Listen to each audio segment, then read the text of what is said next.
Ez a dal arról szól, hogy nem tudok énekelni. Hűtők vagyunk mindannyian, hűtők. Csak azért bennünk, amit bennünk hagytak, de az legalább él.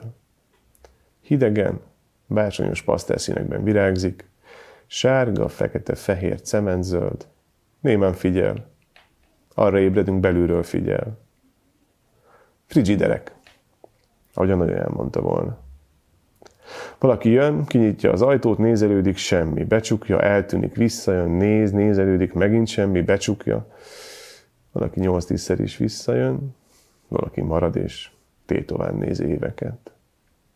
Figyelme eltakar, elnyel, körbevesz, ölel, kagylók a tengerzúgást, fogmosópoharak a tengerzúgást, a gyomrod a két összenőtt szilvát a fehér műanyag dobozban. Szóval ide-oda néznek át, keresztül, belénk, rajtunk, kibe. Hallani akarják a kalitkát a madár énekében. Vagy nem tudom. Megpendülni a fehér rácsos kódot, kondenszcsíkok között zuhanni, visszaszívni mindent.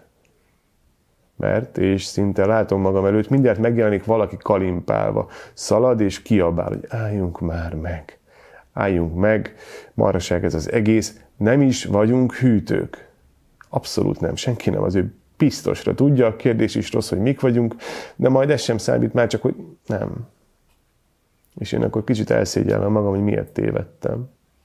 És magamban arra gondolok, hogy mindig olyan verseket akartam írni, amikben bármi megtörténhet.